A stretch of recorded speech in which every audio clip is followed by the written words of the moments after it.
casos de iatrogenia. Isso tem até um link, vocês vão ver mais para frente, vai aparecer algumas questões relacionadas à acreditação hospitalar, e a gente aproveita e adianta um pouquinho. Então vou contar a historinha aqui, foi uma situação que aconteceu dentro do hospital, e aí a prevenção quaternária não funcionou. Então esse cidadão aqui, caso mundialmente conhecido, paciente homem, em torno de 40 anos, internou no Hospital Universitário de Washington para fazer uma laparotomia, né? E ele tinha um tumor no abdômen. E aí, né, o que esqueceram, né, foi esse pequeno instrumento aí de 33 centímetros no abdômen desse paciente, né? E a gente fica pensando o que aconteceu, né? Como é que consegue esquecer, né, algo, né, tão gigantesco, né? Isso, né? E a gente fica, eu tenho certeza que o cirurgião, a enfermeira, ninguém acordou e disse, não, hoje eu vou sacanear um paciente, hoje nós vamos esquecer o instrumental dentro, né, do abdômen, vamos sacanear o primeiro paciente. Provavelmente, pessoal, né, não se cumpriram, né? E a gente pode falar de uma prevenção quaternária específica, que é o protocolo de cirurgia segura, que boa parte dos hospitais já utiliza. Os hospitais que buscam essa questão de reduzir as iatrogenias durante o ato cirúrgico. Então, no protocolo, ele tem uma série de etapas. Ele já começa lá na marcação, as informações importantes que tem que ter do paciente, porque, vamos fazer uma questão simples, eu marcar uma colecistectomia, né? Vou retirar a vesícula do paciente. Mas eu marcar uma colecistectomia num paciente jovem de 20 anos e num idoso de 70, que é diabético, dislipidêmico e ainda tem um enfisema, tem diferença? Tem, né?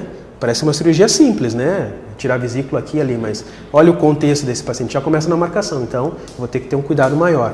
E aí, né, a necessidade de quando você tem que marcar a lateralidade do paciente, você vai fazer o joelho esquerdo, o cotovelo direito, então marcar para evitar que seja operado, né, de forma incorreta. Durante a cirurgia, né, o ideal é que depois você conte os materiais que entraram na cavidade do paciente para evitar, né, que isso aconteça. Provavelmente não foi feito isso, né? E esse paciente só descobriu porque depois ele foi no hospital, porque ele não se sentia bem, estava com febre, começou a ter alguma deiscência, e aí no raio-x eles conseguiram identificar que foi esquecido, né? E ficou um caso mundialmente famoso em função disso. A gente acha que a iatrogenia acontece só num país subdesenvolvido, mas não, acontece em todos os países. A gente tem uma estatística, segundo a Organização Mundial da Saúde, que diz o seguinte: de cada 10 internações, pelo menos uma vai ter um evento adverso durante sua internação, que pode prolongar a internação ou deixar sequela ou gerar o óbito do paciente. É bastante, é muito, né? Por mais que tenham, né, situações aí. Essa aqui é uma história interessante, isso aqui aconteceu no Brasil, lá na minha terra, lá no Rio Grande do Sul. Então era uma criança que ia fazer uma cirurgia de hérnia, né, outro caso de iatrogenia, e acabou, né, tendo as amígdalas retiradas, né? Ela ia fazer uma herniorrafia, fez uma amidalectomia, né? Deve ser próximo, acho, né? Eu não sou médico, mas, né, deve ter uma relação próxima aí, né? E aí é interessante, pessoal, a gente ver como é que os profissionais respondem isso, né, quando questionados. O médico diz o seguinte, ó, de responsabilidade da equipe de enfermagem, o encaminhamento do paciente para a sala cirúrgica e organização no prontuário. Ele diz o seguinte: o que colocar na mesa eu opero, né? Não é o que ele disse? Né? É de responsabilidade da equipe de enfermagem. Só que se era uma cirurgia de hérnia e é uma cirurgia eletiva, com certeza essa criança passou por uma avaliação eletiva, né? Passou por uma consulta onde foi avaliado, onde foi indicado a cirurgia. Então, ele deveria conhecer o seu paciente. O anestesiologista diz o seguinte: não é de minha responsabilidade se o paciente é anestesiado no mês do prontuário. Também o que colocar na mesa ele vai anestesiar. Mas vamos falar de anestesiologia. Se era uma cirurgia eletiva, essa criança deve ter que passar pela avaliação do anestesiologista. Fez o ASA nela, né? Avaliação de risco, né? Então, também deveria conhecer essa criança. Passou por ele. Técnico de enfermagem. O técnico de enfermagem diz o seguinte, ó: chamei o paciente pelo nome certo e depois o nome do médico, mas por terem 2 pacientes com o mesmo sobrenome, a mãe do paciente deve ter se confundido e entregou o menino. Eu digo o seguinte: que mãe que vai tranquila para o centro cirúrgico, né, levar seu filho? Né? Você esquece o nome, roupa, tudo, você fica transtornado, né? Meus filhos já operaram, eu trabalho no hospital há muito tempo, mas você fica perdido. Então eu não posso, né, colocar a responsabilidade para o familiar. Então tem uma série de quesitos que a gente tem que buscar aí, ou seja, eu tenho que conferir o nome do paciente, nome e sobrenome, a idade do paciente, a cirurgia que ele ia fazer, o médico que ia operar, a sala que ele ia fazer a cirurgia, né? Então tinha vários quesitos que deveriam ser verificados pela enfermagem que não foi realizado. Então dizer que a mãe entregou a criança, né? Mas aí vem o advogado e ele se supera, houve engano no sistema de busca do paciente. Então, como eu não posso processar o sistema, né?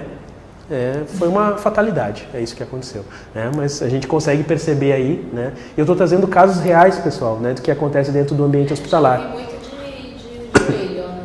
Sim. Sim, acontece. Deixa eu passar outros casos aqui. Esse aqui eu vou pular, não vai demorar. Mas esse aqui é interessante, né? Uma clínica de fertilidade, isso nos Estados Unidos a gente está falando, que utilizou esperma errado, né? Então, você está tentando engravidar, fazer fertilização in vitro, procura uma clínica e a clínica utiliza o esperma, né, de outro homem, né, para inseminar. Essa é uma traição, né, com consentimento da clínica, né? Então aqui o caso, a dona Nancy Andrews, né, etnia hispânica, engravidou através de fertilização in vitro. Ela e seu marido esperavam uma filha, o que eles esperavam que a filha fosse negra, né? Ali está a filhinha deles, né? E o marido dela é caucasiano. Exames de DNA indicam que os médicos da clínica utilizaram o esperma de outro homem para inseminar os óvulos de Nancy. Né? Eu não fui, posso... certo? Mas, né, dá para perceber que... Né, sim. Então, utilizaram de outra pessoa. E aí, né, uma situação extremamente constrangedora, né? Filha, né? Já ouvi falar muito. Né? Mas essa troca. E aí a gente fala que os principais fatores que contribuem para a iatrogenia dentro de um hospital, a gente fala que é a comunicação, né? Porque a gente na área hospitalar não se comunica tão bem, a gente não checa as informações. Eu vou dar um exemplo básico para vocês. Quando a gente liga numa pizzaria, você liga lá, né? O Renan liga para mim, eu quero uma pizza. Renan, eu quero de pepperoni, de mussarela e marguerita. Eu repito para ele, mussarela, pepperoni e marguerita. É isso, né? Agora vamos falar dentro do hospital, né? O Renan é o médico, eu sou lá do laboratório. Renan, estou passando aqui o resultado da creatina do paciente, deu 6.1. Ele não vai, é 6.1? Ele não vai repetir. A gente não tem esse hábito na área da saúde. E aí, mais uma possibilidade de problema nessa comunicação. Outro que a gente chama suposição. Achar que eu não preciso conferir algo porque alguém já fez antes. Né? Então, eu não vou conferir o material que veio lá da central de material porque está esterilizado. Mas será que foi realmente? Por isso que tem um grau cirúrgico para conferir. Né? Eu não vou verificar o paciente porque a enfermeira já viu. Né? E a outra que a gente chama de percepção. Ou seja, em vez de eu dominar a rotina me domina. Né? Eu já não... Né? A rotina que me conduz e não que eu conduzo a rotina. No primeiro caso, tem uma certa hierarquia para quem vai conferir, voltando no primeiro lá. Na cirurgia? Se é o médico ou se é o... Aqui? Na primeira que esqueceu dele. Certo. Quem tem que conferir a quantidade depois é o médico ou é o técnico de... O protocolo diz o seguinte, eu tenho que fazer o que a gente chama de time out. Durante a cirurgia, para tudo e vamos contar. Né? Quantas compressas foram colocadas na cavidade do paciente? Quantas instrumentais entraram? Então, o pessoal conta, né? O médico conta, a equipe de enfermagem. Sim, isso é. Então, eles têm que... Isso, é de toda a equipe. Então, assim, nós temos um quadro lá e a obrigatoriedade é parar em determinado momento e contar. E se daqui a pouco a gente procura usar aquela compressa radiopaca, e aí se tinha 10 e não estou achando, então vamos fazer um raio-x e vamos achar essa compressa onde... Isso, a suposição. Isso, passa batido e aí ninguém faz no final. Esse aqui é um caso mais terrível ainda, né? O paciente que recebeu o coração e pulmão errado, a Jéssica, 17 anos, né? Recebeu pulmões de um doador incompatível, também nos Estados Unidos, né? Um centro médico de Duke, extremamente especializado para fazer transplante duplo, né? Profissionais altamente qualificados. Eles não verificaram a compatibilidade antes de fazer a cirurgia, algo que é simples, né? A gente tem que fazer a compatibilidade. Numa transfusão de hemocomponente já deve fazer, que dirá num transplante, na cirurgia de transplante, né? Ela foi fazer um segundo transplante, teve danos neurológicos e acabou falecendo. O caso aqui, ela tinha tipo sanguíneo A e doador O e o doador tipo A. Então, né, no final o hospital fez um acordo e eles comentaram, né, não comentar o caso aí. E por fim, trágico aí, um testículo de $200 mil, né? Esse aqui é terrível. Ó. O seu Benjamin, veterano da Força Aérea dos Estados Unidos, 47 anos, ele agendou uma cirurgia para remover o testículo esquerdo, certo? E aí os erros fizeram com que ele removesse o testículo bom, né? O testículo direito, certo? Então é pior que operar o joelho esquerdo, esse aqui, direito, certo? E aí no final ele ganhou uma ação, né? Recebeu 200 mil por terem retirado o testículo bom dele, né? Então a gente vê uma série de situações todas de iatrogenia relacionadas à era da saúde. Sim, a gente vê esses problemas.